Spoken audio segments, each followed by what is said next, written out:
굉장히 유명하신 분이 썼었어요. 그냥 이키포이즈라는 거를 좀 언더그라운드 말고 좀 더 싸게 어떻게 하면 쓸 수 있을까 해서 남미 이런 쪽 어디 조그만 동물 제약회사에서 만든 거를 중간에서 샀어요. 그거는 거짓말이 아니라 다이알이 이만한데 소나 말한테 맞추는 주사기가 따로 있대요. 바늘 주사 굵기가 파이프예요, 파이프. 그래서 벌벌 떨면서 이제 엉덩이는 도저히 못 넣겠다고 보면서 놔야겠다고 허벅지에다 놨어요. 그 주사기를 놓은 다음에 뺀 순간 이 피가 솟구쳤었어요. 그 이후로 스테로이드 안 썼어요. 어떻게 보면 그 말 주사기가 그 형의 단약을 이뤄준 거죠.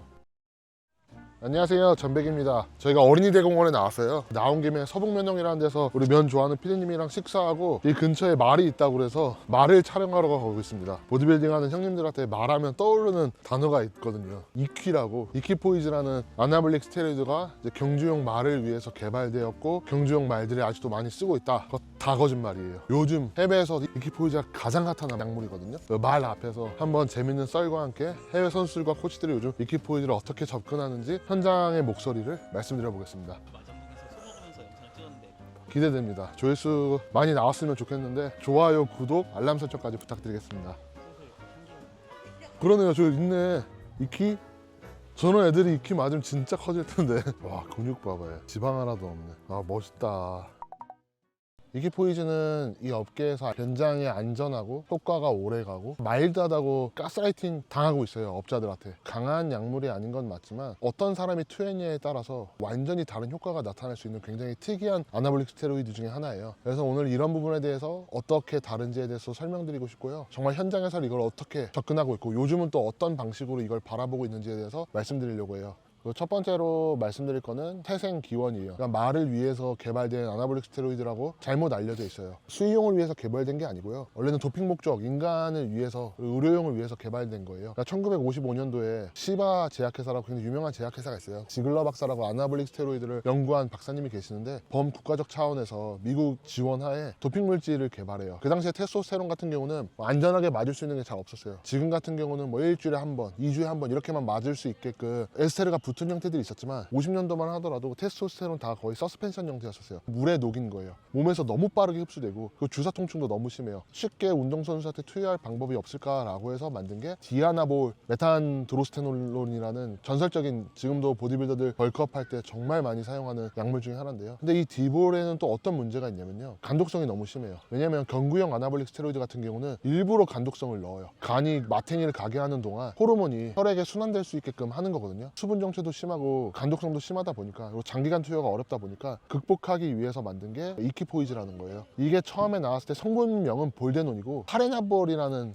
영으로 출시됐었어요. 인간용을 위해서요. 거의 인간한테 투여는 거의 이루어지지 않고 판매가 거의 되지 않았다고 보시면 되고요. 디아나볼에서 굉장히 간단한 메티라만 사실 빠졌다고 봐도 될 만큼 비슷한 형태를 가지고 있거든요. 한 제약회사에서 이 성분을 따와서 제품명을 이키포이즈라고 만들게 돼요. 그리고 말, 낙타 이런 뭐 수의용으로 많이 사용하게 되면서, 특히 경주용 말들한테 많이 사용하게 되면서 이키포이즈는 말을 위해서 탄생했고 말을 위한 수의용 도핑 약물이다 라는 인식이 퍼진 것 같아요. 지금도 사람들이 이키포이즈라는 단어를 쓰고 있지만 엄밀하게 따지면 최초의 제품명은 파레나볼이고, 그리고 인간용을 위해서 제작된 게 맞습니다. 두 번째로 말씀드릴 것은 COMT 효소의 과부하예요. 이게 신경 예민과 굉장히 관련이 깊은데요. 모든 아나볼릭 스테로이드가 도파민과 뇌 기능에는 어느 정도 영향을 미쳐서 정신적인 부분에도 영향이 있지만 이키포이즈는 사람에 따라서 굉장히 장기간 맞다 보면 엄청나게 사람을 예민하게 만들기도 해요. COMT 효소라는 게 우리 몸에는 있어요. 도파민과 에스트로겐 대사산물을 청소하는 청소부 역할을 해요. 이 이키포이즈 같은 경우는 방향족화가 안 되기도 하고요, 되기도 해요. 근데 방향족화가 되더라도 주요 에스트로겐 활성을 나타내는 에스트라디올로 되는 게 아니라 이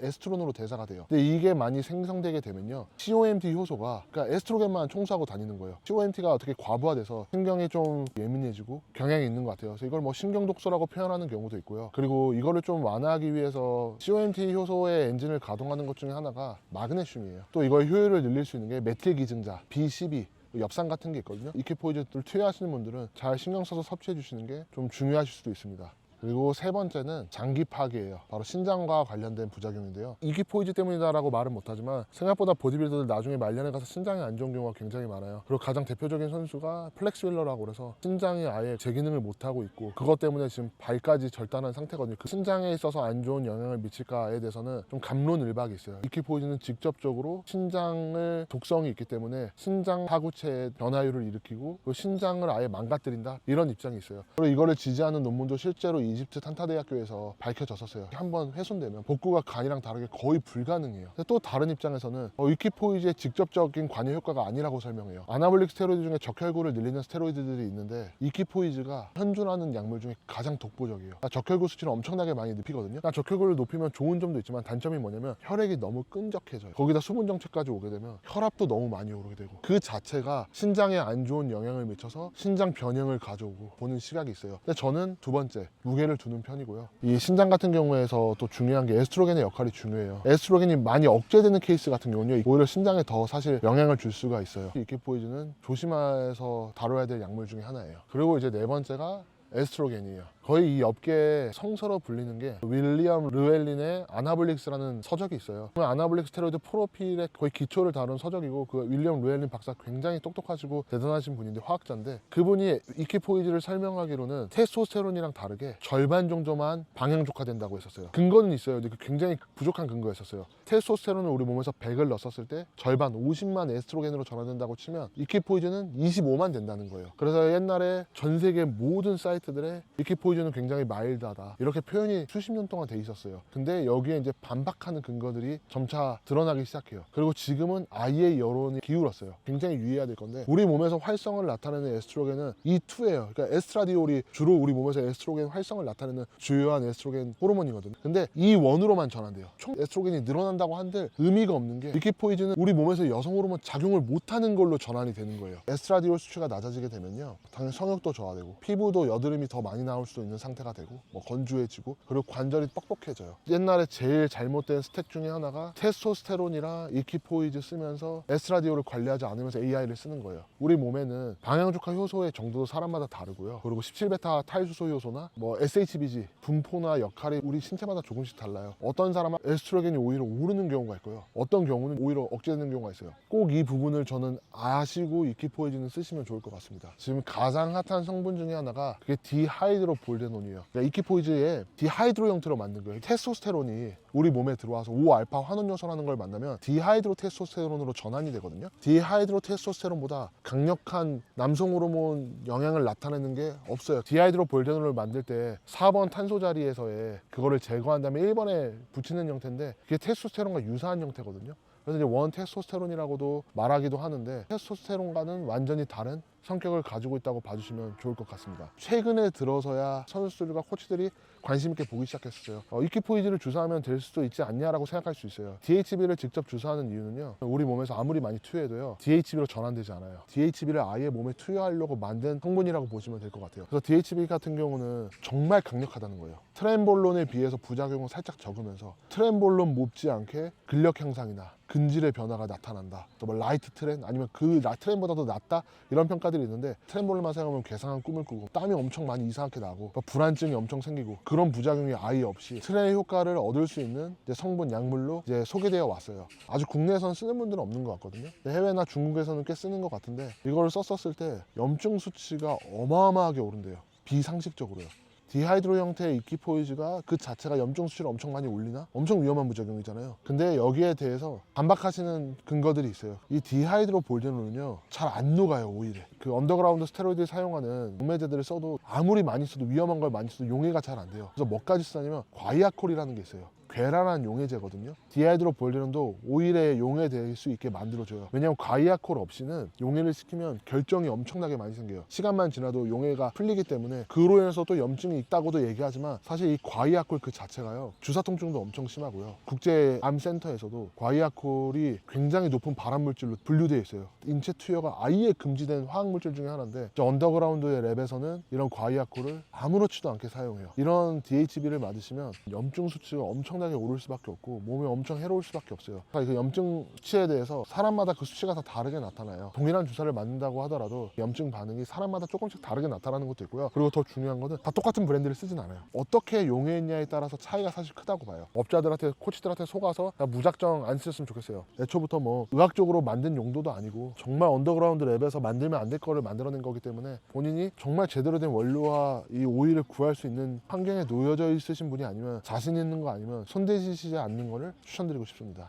의사나 약사들은 이 내용을 듣잖아요. 대도권에서는 절대 허용될 수 없는 지금 지식들을 얘기하는 거예요. 제가 말한 것도 진리가 아니지만 대부분 잘못 사용하는 게 이키포이즈를 테스토스테론보다 더 높게 투여하는 경우가 있어요. 그렇게 활용하는 것도 가능하다고 봐요. 근데 기본적으로는요, 우리 몸에서 수용체 결합력이 친화도가 굉장히 중요한 부분 중에 하나예요. 우리 몸에서 외부에서 호르몬을 넣는다 하더라도 이 수용체와 결합력에 따라서요 효과나 양상이 달라지거든요. 테스토스테론 같은 경우는 수용체 결합력이 한 67% 정도 나와요. 이키포이즈가 61%예요. 결합력이 떨어지지만 비슷비슷한 수준인 거예요. 근데 여기서 이키포이즈 용량을 너무 많이 가져가게 되면 테스토스테론이 결합할 자리를 잇는다는 말이기도 해요. 이키포이즈를 맞아서 힘은 유지될지 모르더라도 아나볼릭 스테로이드의 근원인 테스토스테론의 효과를 보지 못한다는 거거든요. 보통은 이키포이즈를 테스토스테론보다 50에서 80% 더 낮게 사용해요. 근데 이게 꼭 진리는 아니라는 걸 알아주시면 좋겠어요. 우리가 이런 약물을 사용하고 난 뒤에 케어라는 걸 해요. 포스트 사이클 테라피라고 해서 그럴싸하게 단어를 지원해서 사용하는데, PCT에 들어가는 기간을 잡을 때 어떻게 잡냐면요, 마지막 주사 투여 후 몇 주 뒤에요. 주사마다 에스테르 형태가 달라요. 어떤 주사는 한 번 주사하면 뭐 일주일이 가기도 하고, 어떤 거는 3일만 가기도 하고, 어떤 건 2주가 가기도 하고 그래요. 이키포이즈 같은 경우는 뒤에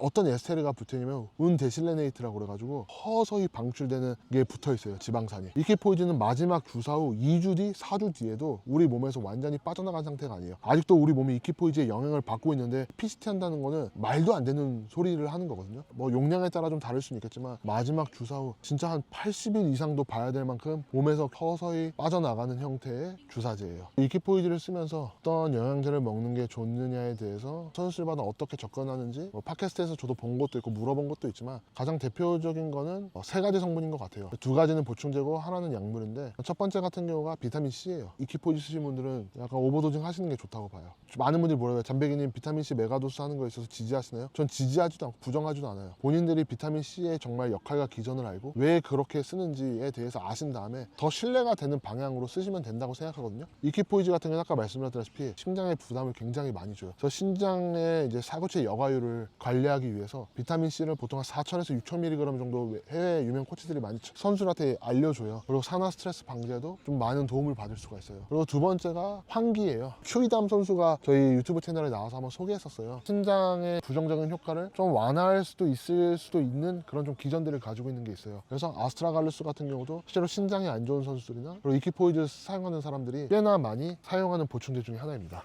혈압 관리를 위해서도 그렇지만 이키포이즈 쓰면서 특히 보디빌딩 약물 쓰신 분들 물 많이 드셔야 되고요. ARB, AC 차단제라고 있어요. 그러니까 혈압 관리를 위해서 먹는 약인데, 근처 병원에 가셔서 정말 솔직하게 말씀하시고 혈압 상담을 받으시는 걸 추천드리고 싶어요. 전문의약품 처방 받아서 쓰실 수도 있으니까요. 우리 챗GPT나 인터넷 코치들보다 훨씬 더 많은 지식을 전달해 줄 수 있어요. 그러니까 처방 받으셔서 전문의 관리하에 쓰시는 걸 추천드리고 싶습니다. 요즘 이키포이즈가 많이 코치들한테 언급되고 최근에 들어서 더 많이 쓰이는 게 뭐냐면요, 중국이 아나볼릭 스테로이드 원료를 조금씩 공안이 규제하기 시작하면서 제일 먼저 크게 타격을 받은 게 디하이드로 테스토스테론 파생된 아나볼릭 스테로이드 원료들이에요. 그게 뭐냐면 프리모볼란, 마스테론, 시합 사이클에서 굉장히 중요한 요소 중에 하나인 약물들인데, 이 원료가 전 세계적으로 바닥이 나서 풍기 현상이었고 대부분 다 가품이 많았어요. 그래서 떠올랐던 게 이키포이즈예요. 그러다 디하이드로볼데론도 이미 과거에도 있었던 성분인데 다시 한번 주목받아서 끄집어내게 된 거고요. 모든 약물이 그렇다고 생각해요. 뭐 어떤 사람한테는 아무리 센 것도 마일드할 수 있는 거고 사람마다 다른 거라고 생각하는데, 객관적인 성격만 봤었을 때 이키포이즈는 굉장히 좀 불안한 약물 같아요. 멘탈 관리나 신장 관리 안 되실 분들은 저는 웬만하면 안 쓰셨으면 좋겠고요. 일부 동물용 의약품으로 나오고 있어요. 근데 그런 거는 쓰실 수가 없어요. 대부분 언더그라운드 랩 거를 쓰시는 거거든요. 그런 애들이 맞는 걸 몸에 쓰다 보면 몸이 망가질 수밖에 없습니다. 마라테스는 스테로이드로 유명한 이키포이즈에 대해서 요즘 현장에서 바라보는 시각에 대해서 말씀드렸는데요. 더 자세한 정보는 잠베이 카페 이키포이즈 게시판에 가면 정말 전 세계 모든 자료는 제가 다 옮겨놓은 것 같아요. 참고해 보시면 좋을 것 같고, 그리고 저는 꼭 안 쓰시는 거 추천드리고 싶어요. 다음 동물이 또 있나요? 있을 것 같아요. 다음 동물편으로 돌아오도록 하겠습니다. 오늘도 시청해주셔서 감사합니다.